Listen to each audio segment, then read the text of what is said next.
Hey guys, welcome back. I'm going to be taking y'all through about a week's worth of dinners, and y'all, I don't spend much time cooking dinner. It's always like 30 minutes or less unless I've got a big crowd to cook for, so I just cook for me and my husband, but I could see how you would stretch this for kids if you had like a family of 4 with young children, because we usually have leftovers. So I've got some water boiling, added about a cup's worth of noodles.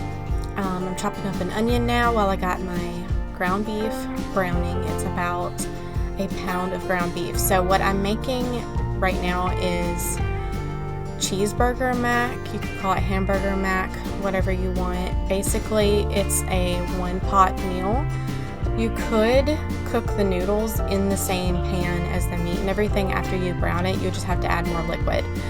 I don't typically do that because it sticks to the noodles and stuff will stick to the pan typically if I do that, so I didn't worry about that today. I just used another pot, but you could totally figure out a way to cook it all in one pot if you wanted to. So I'm just cutting up this onion pretty fine so it'll cook up nice and small.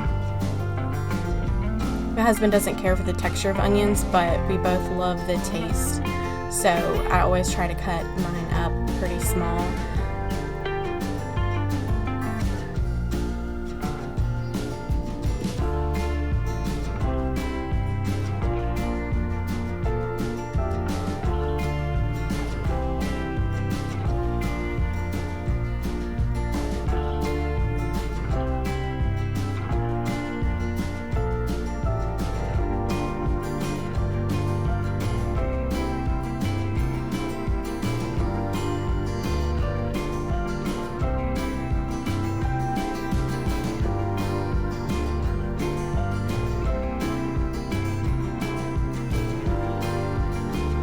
So all the recipes that you'll see me making today are super easy and intuitive, and you can add different seasonings and flavorings that you want to change them up a little bit or to make them suit your family's needs and tastes. So if you wanted to make this gluten-free, you could of course use gluten-free noodles with it. And once the noodles are done boiling, I'm going to pour it in there. Hear that nice sizzle? I love sharing the sizzles with y'all. It's like my favorite part. These cans, I thought it was just the can, like a weird dent in them or something, but it's actually my can opener. It just quit on me, so I was struggling real bad. Then my husband came home and broke out his like army can opener, and it works great. I still prefer a big can opener though, but anyway, so I'm grating cheese to put in this dish, and that cheese is the last step. And you'll see me putting in all the other condiments and flavorings and stuff. So I'll be taking y'all step by step through these recipes, but I don't actually have recipe amounts for them because, like I said, it's very intuitive. You can add a little more, a little less, and it's not going to make a huge difference. These are really foolproof recipes, and that's one of the reasons why I think they're so quick and easy to do on busy weeknights, because you can just throw things together and you don't have to worry too hard about it being the perfect amount. So you'll see later on in some of the recipes I actually hold up my recipe cards to the screen for y'all to screenshot. So if y'all get to those, just run it back, like not fast forward, but reverse the video and pause it or whatever you need to do and take a screenshot of those recipe cards. Those are recipes I created. I do have a blog, but I haven't updated it in quite some time, so hopefully eventually those will be up there, but I'm not gonna hold my breath. So I've added garlic and some Worcestershire sauce.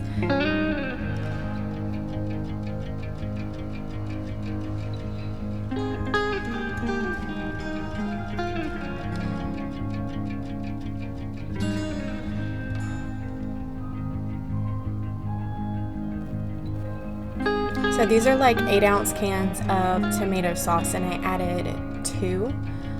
And I got a clip of my husband using his handy dandy can opener. This is one that folds flat and fits in like your wallet and stuff. That's his, I think it's an army can opener. I think that's what they call it. Anyway, so he was helping me out with that, and I can always use hubby's strength. It really helps out. Okay, and then I've already poured both of those cans of tomato sauce in and swirled it around. Then I added my favorite ketchup. It's from Azure Standard. It's pretty tangy, and I love tangy ketchup. You can go less on the ketchup, or you don't have to add it at all, because it can help to add a little bit of sweetness, but I found that this one was a little sweeter than we normally have it, so next time I make it, I'll probably leave it out. And then I added a little squirt of mustard. And what I'm about to pour in, because it's looking a little too thick, is some homemade chicken stock that I made. Now, of course, you could use beef or vegetable stock, but I just wanted something that wasn't water. I didn't have any beef stock on hand, and this is one that I made from a rotisserie chicken, and it's fine. And you'll see a little dog walk back there. We were pet sitting her. She actually was mine growing up, but now she lives with my parents, and she is so sweet, and she's kind of elderly now. So I just add in the noodles that were boiled, and then add in some sharp cheddar cheese and give it a stir. And the reason why I wanted to thin it out a little bit before I added the cheese is because it's going to thicken up as it sits, and it's going to thicken up with all that cheese in it. So I think I probably had like a cup of cheese that I added.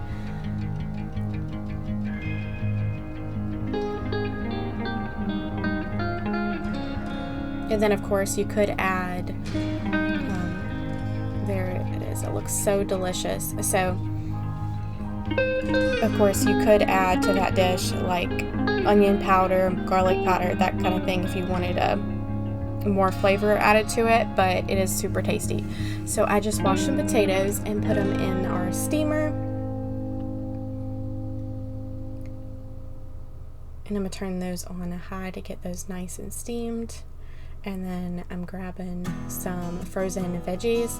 I always buy frozen vegetables. I also keep canned ones on hand too, but sometimes I buy fresh vegetables, just not very often, because I feel like I can't go through them before they get moldy and stuff. So I hate wasting food, and frozen vegetables seem to work out the best for us right now. I'm just adding some salt and pepper, and I cook this in a loaf pan because the glass dish gets nice and hot, so it cooks things faster. And then I'm adding some Parmesan cheese, and then because it's just the two of us eating, the loaf pan is like the perfect size, and then the sides are high, so it'll keep more moisture in, if that makes sense. So it'll steam a little bit, and I just cook this at 450 for about 30 minutes. Seems like a very high temperature, but I promise your broccoli will not burn unless you have like a ridiculously hot oven. Obviously every oven is different. So here I have some beef kielbasa sausages that I got from Sam's Club, and I'm just cutting them open long ways. And the reason for this is so that the cut side gets nice and crispy and brown. And I found that whenever I was cooking them whole, they were so dense and thick that they weren't heating up all the way through. So see how nice and brown and crispy these are.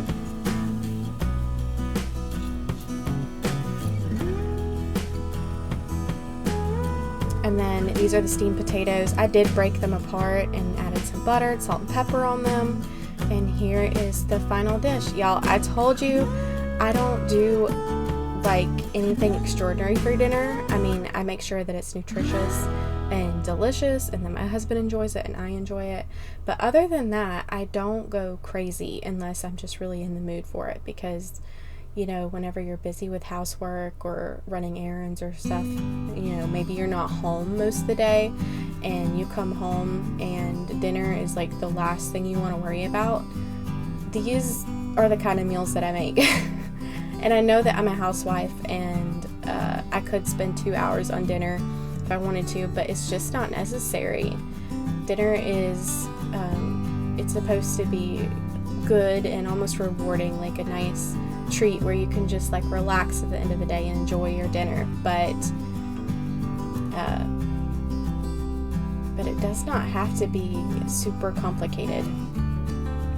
I always make sure we have enough protein and some fiber from vegetables or whatever, and keep it super simple. Okay, so this day, speaking of super simple, you saw that I had sweet potato fries. Those were from Sam's Club. They are delicious. I don't know if you could get them anywhere else. And then I had a rotisserie chicken, also from Sam's Club.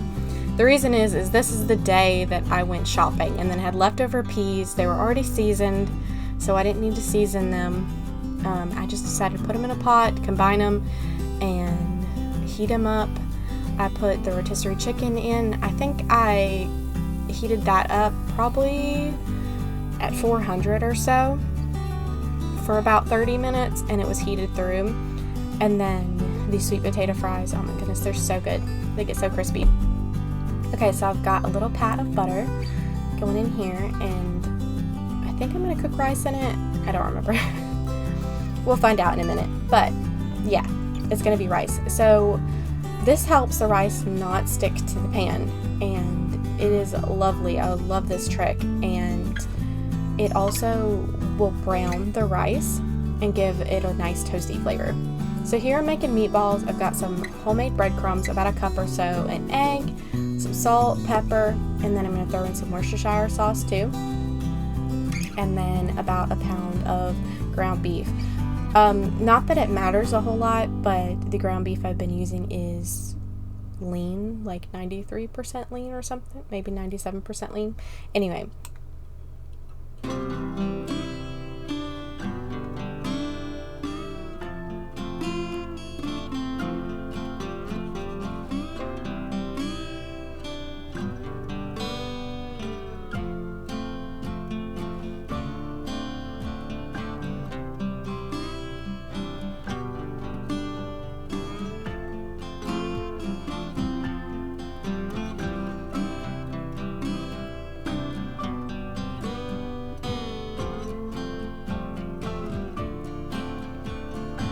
So I'm going to mix that together until it's all well combined and you can't see like any clumps of the breadcrumbs or seasonings and stuff. And then I'm going to roll them into balls to make meatballs. This made a ton of meatballs. In fact, I'm pretty sure we had leftovers. So you could probably stretch this to feed a family of 4. I really just want to show y'all these dinners as inspiration, and of course you could increase or decrease accordingly. Maybe you're only trying to feed yourself. Maybe you can make the full amount that I'm doing and keep, you know, and if you just live by yourself, just eat dinner for that night and then like meal prep the rest, save the rest for the rest of the week. Okay, and then I think I cooked about 2/3 cup of rice. Like dry rice seems to be the perfect amount for us, and then I add double that in water. So after the rice was done toasting with butter, I just add the water, and then I bring the rice to a boil, and then I cover it with the lid and then put it on low or simmer for about 20 to 30 minutes, and then it's perfect every time.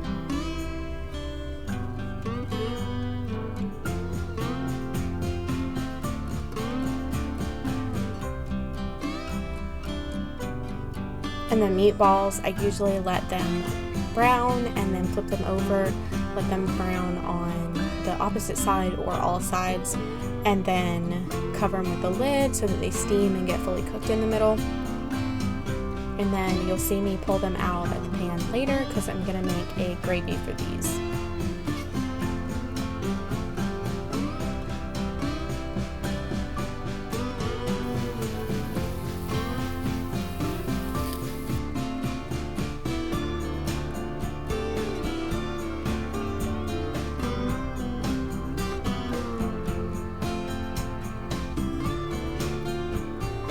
And I'm using my steamer again.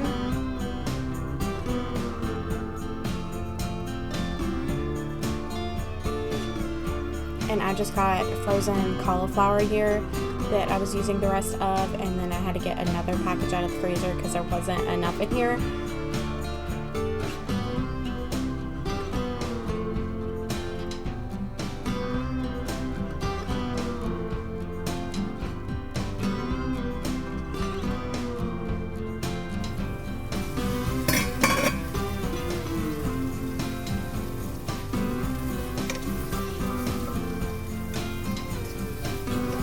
And then I'm taking all the meatballs out, and they stuck a little bit, but other than that, they stayed together really good. They didn't like bust apart or anything.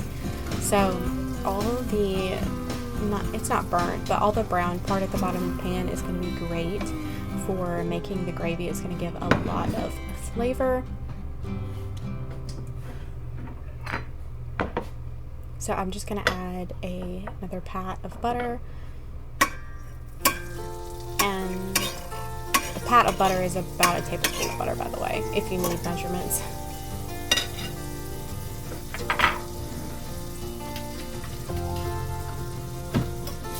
And then I'm just going to whisk that up and get the brown bits to come up with the butter. And so anytime you need to make a gravy, all you need is flavor, whether that be from like stock or parts of like brown parts in the bottom of the pan like this, just some sort of concentrated flavor. And then you're going to need some fat and a thickener like flour, cornstarch. I'm using arrowroot powder, and you can substitute arrowroot powder 1-to-1 for cornstarch. If you're doing flour, you need to add a little bit more than you would cornstarch or arrowroot. And then once you cook up your arrowroot or cornstarch or flour or whatever, then you're going to add in a liquid. So I've got some of that chicken stock again, and this is the last of it. I'm smelling it to make sure it's still good because it was in my refrigerator for a long time, but it is still wonderful. So here I am just stirring it constantly while the heat's still on. And I forgot to tell y'all, I had this around medium heat, and I just adjust it as needed. And then I slowly add the liquid as it thickens. And you can use water. You'll just have to add a whole lot more flavor to it, whether that be salt, pepper, onion powder, garlic powder, that kind of thing.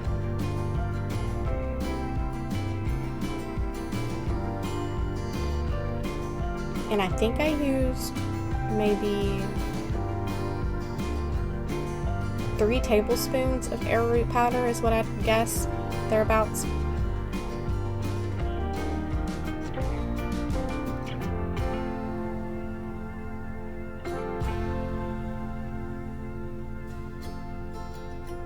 Okay, and then I'm adding some Worcestershire sauce, some salt, pepper,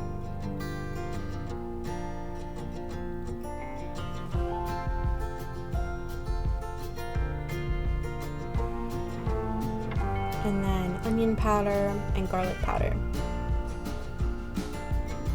My onion powder has been kind of clumpy. I don't know if I'll show y'all, but it's like a cake that gets stuck on the bottom. Like, that looks so gross. But that's what happens whenever I shake it over steam and the moisture gets to it, and then it'll clump up like that.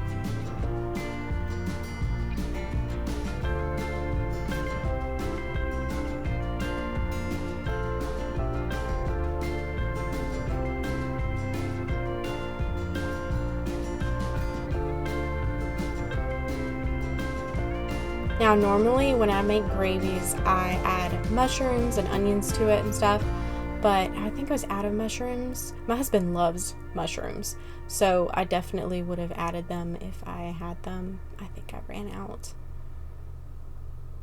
Okay, so I'm just adding the meatballs back into the gravy, that way they can get all moist, and just in case they're not cooked all the way through, this will ensure that they do get cooked through. So I'm just coating them in that gravy, and then I'll cover with the lid again for it to steam, probably for about another 5 to 10 minutes. And then if the gravy is not thick enough yet, it'll get thicker as some more of the steam evaporates off, or the liquid evaporates off.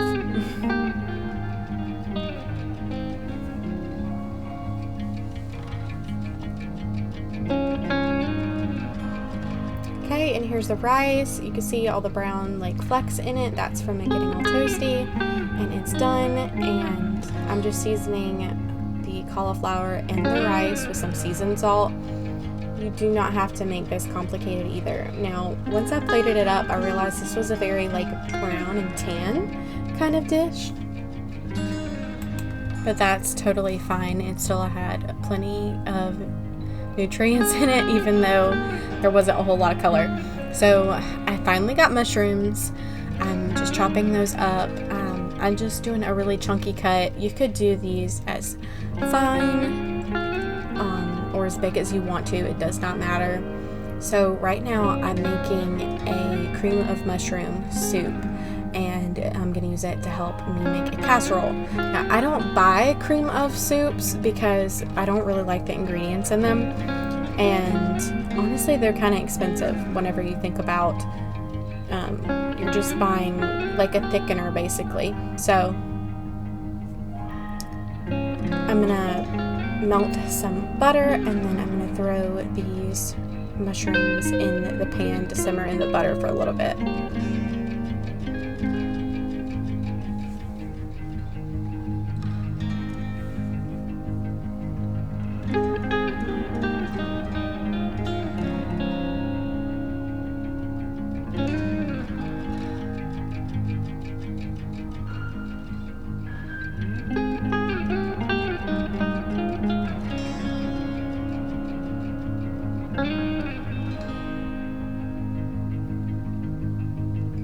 Okay, so here is the cream of mushroom soup recipe.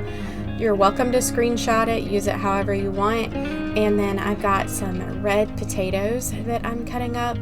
It's very important to use red potatoes for this dish. You can use other potatoes, but the red potatoes cook to where they are just so soft and velvety. I think they just cook down easier, and oh my goodness, this dish was so good. So once I made it, my husband said, please only use red potatoes from now on, because we used the red potatoes because that's what we had, and now we will almost always use red potatoes for this dish. So I'm just slicing those really thin.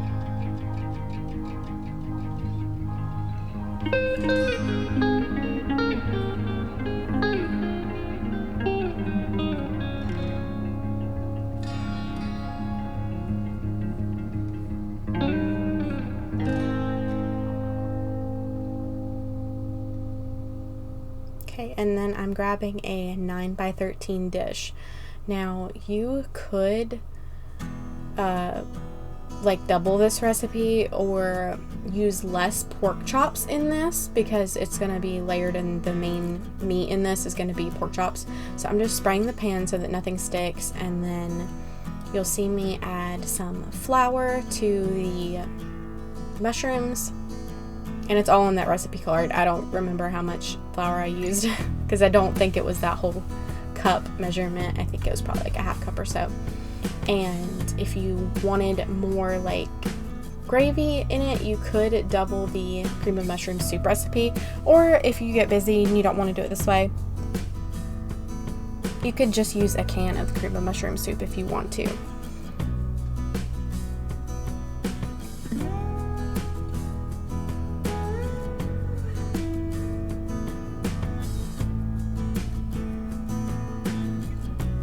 Okay, so I'm letting that flour thicken up and soak up all that fat that's in there. And then I'm adding a little bit of water. You could add stock if you wanted to, but I was out of stock. So all I did was season it with seasoned salt, and it tasted fine. There's plenty of flavor in it. And then I'm also going to add some milk to it and then let it thicken up.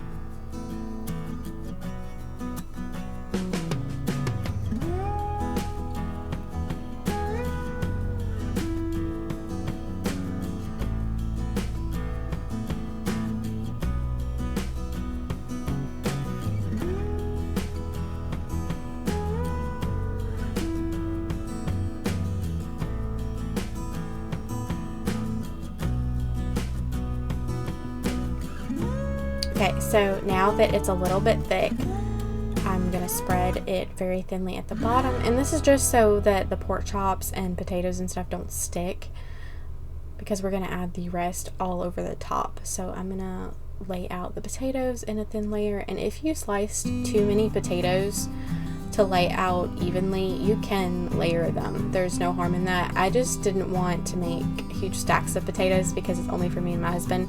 So even though this is a 9x13, it is laid out pretty thin.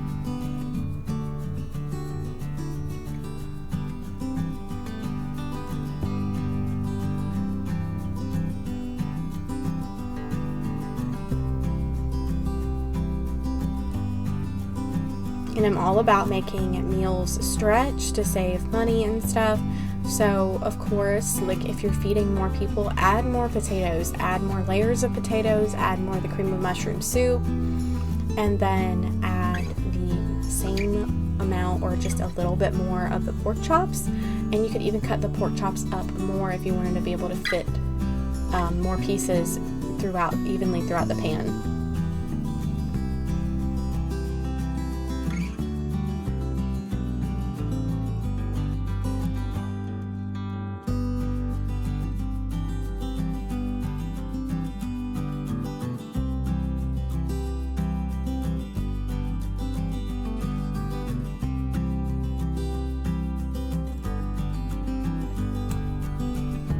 Okay, so these are kind of thick cut pork chops. You definitely could use the thin cut ones. You could also cut the fat off of them. I just chose not to because it was kind of like woven through it. So I would have had to cut the pork chops into smaller pieces if I cut off all the fat. So here is the next recipe you can screenshot. It's pork chop and potato casserole. Super easy, super flavorful. And then I throw the rest of the cream of mushroom soup on top. Now, of course, if you're using this recipe for the cream of mushroom soup for anything else, you can let it get thicker. You just need to let it sit a little bit longer, maybe let it boil a little bit longer to get some of that steam off of it. But I cover this, and I need to have enough moisture in this casserole dish to steam the potatoes and everything. So I cover it, and that's one of the reasons why I leave the cream of mushroom soup a little bit on the thinner side, is so there'll be enough liquid in here to cook it.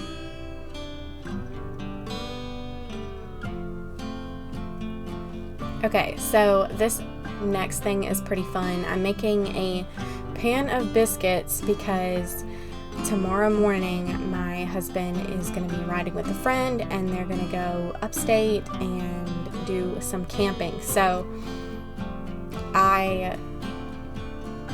I'm making biscuits for them for their morning commute to that. So they requested it, and I forgot that I had done this like last year for them, and they really enjoyed it. So whenever my husband asked about it, I was like, oh yeah, I did do that. So this was pretty fun. So I add maybe about 2 cups of flour and about 3 or more, I don't remember how many tablespoons of baking powder I added, and then about a teaspoon of salt. And then you can see my husband's home now, so he's walking around. And then I'm going to add about a stick of butter. And then I'm just cubing it. You got to make sure it's cold butter so that it'll create little fat pockets, and it'll be nice and flaky whenever it cooks.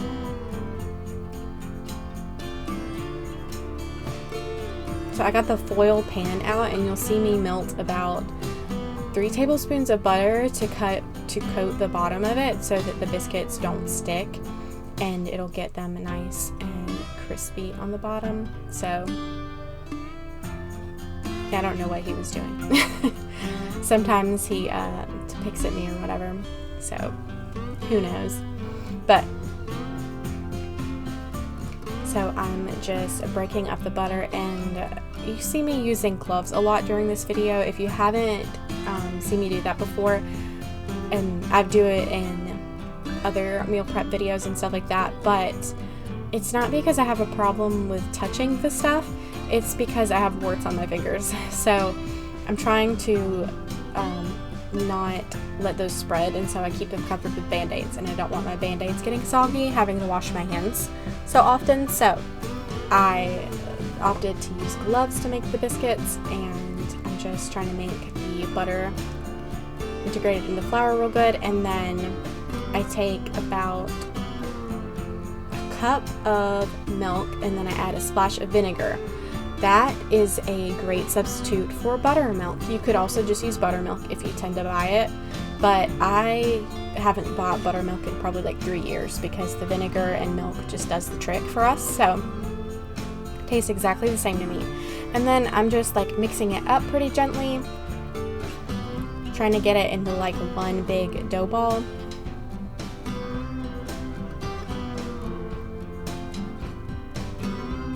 Now, biscuits are really forgiving, so even though I kind of measured stuff out, I didn't really, and I always, like it's never the same whenever I make it, but they always come out just fine.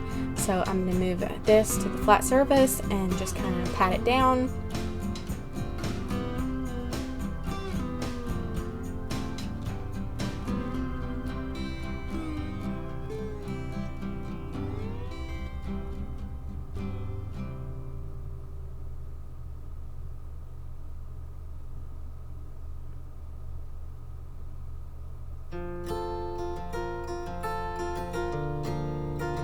And I'm just going to try to smush it until it's more like one piece instead of flaking and pulling apart.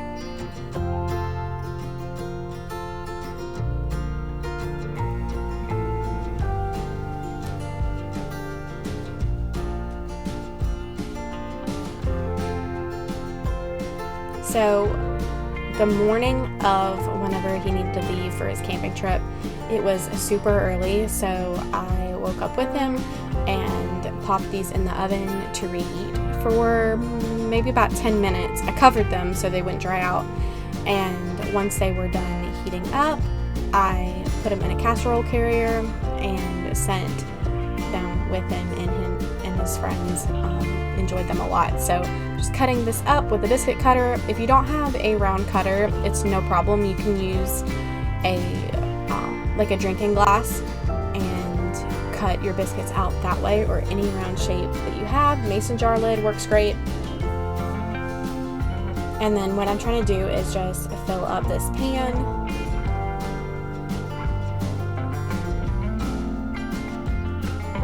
And I didn't have a round foil pan on hand, so that's why it's in a square, and you can see that there's not enough room to make rows of 3 along the side. So what I did is I just patted out like mini biscuits. They don't look that great, but it's fine, to fill in those gaps because I had plenty of dough left over.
Okay, so back to working on the actual dinner that we have. I got a pat of butter going. I add in some garlic and then the green beans, and a little bit of salt and pepper, and oh goodness, I love green beans cooked this way. It is like one of my favorite things. So garlicky and buttery and like salty. It's just delicious. So here is the casserole after baking. Oh, I forgot to tell you. Anyway, I don't remember what time and temperature I baked it at, but it's on the recipe card. And here are the finished biscuits.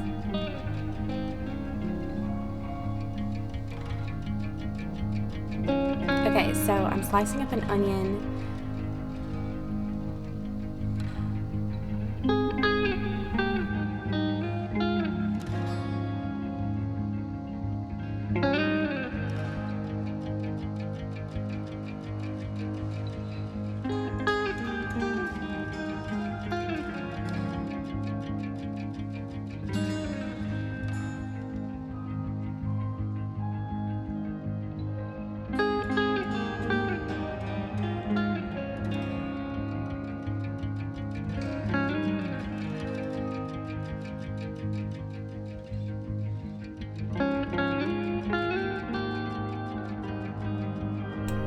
Okay, so I've got a tiny bit of butter that's melted, and I'm just throwing that whole onion in there.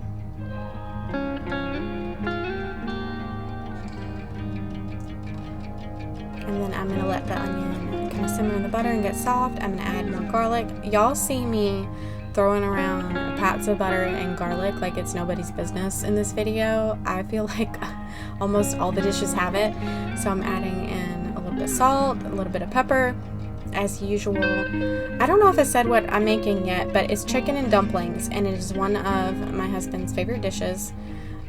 It reminds me of when we were dating. It was one of the first things that I made for him when we were dating, and he loved it. I'm going to add a little bit of poultry seasoning, or a lot. It looked like a lot.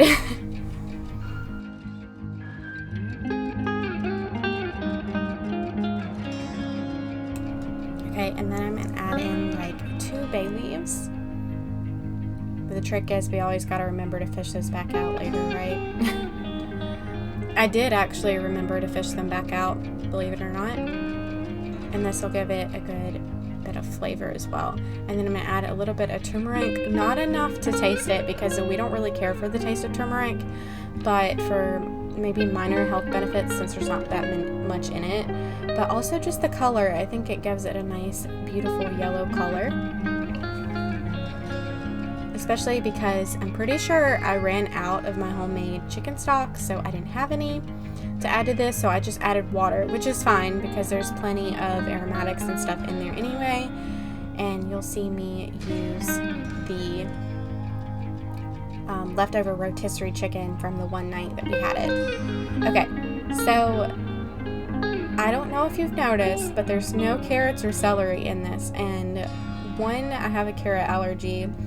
It gives me stomach aches and stuff, so I don't eat carrots when I can help it, and usually I can help it. So, and I did not have celery, but this turned out fine. It was plenty flavorful enough. We did add a green veggie in there. You'll see I add in some peas, so I just peeled as much skin off of the rotisserie chicken as I could, and I filled the pot up pretty high with water. I didn't want to fill it up too high because one, the chicken's already cooked, so it really doesn't need that much liquid, and 2, this was only for 2 people and some leftovers, so I didn't want a huge pot of soup, so I did not fill the pot up that high. So I let this simmer probably for about an hour, hour and a half, and then I used some tongs and that spoon to kind of help me guide it out of the pot. I'm always worried it's gonna like drop it. It's like whenever I make a ham in the crock pot and it has so much liquid in it, I'm afraid I'm gonna drop a piping hot ham everywhere. So I'm just picking off as much meat as I can and throwing it back into the pot of soup and trying not to get any bones.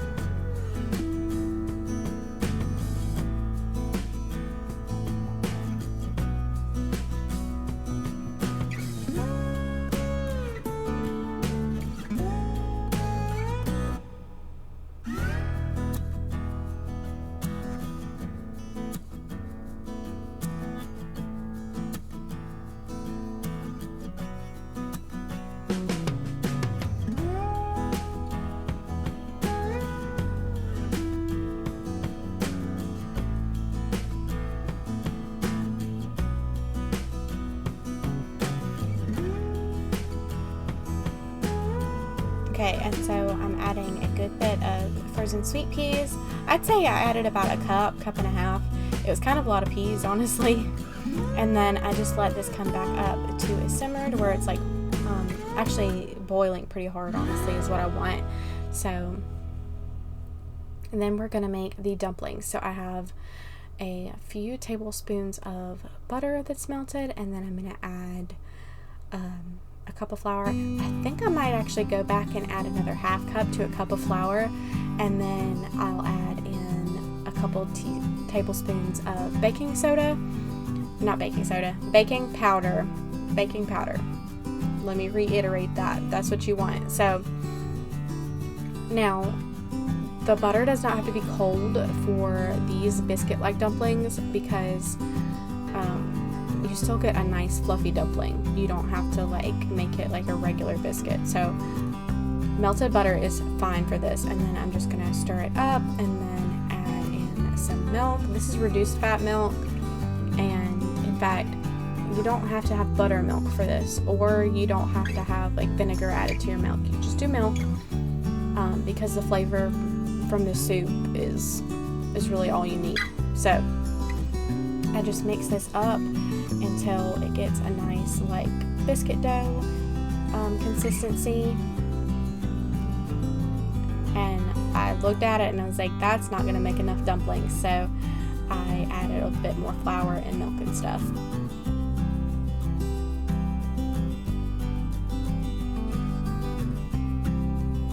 So I know some people make their dumplings like rolled out and flat, and then they cut them into like squares or rectangles. And while I think those taste good, those are more like a noodle to me. And this is how I always make my chicken dumplings, is I make them more like a drop biscuit style. So let me know down below, what's your favorite kind of dumpling?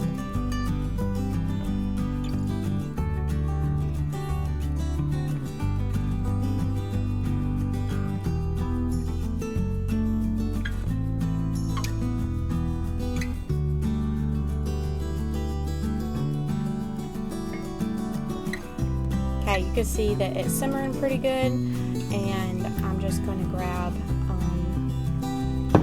like a glob of it at a time. I don't know, maybe about 2 tablespoons worth, They're gonna get a lot bigger, so don't make them too big unless you want a giant dumpling.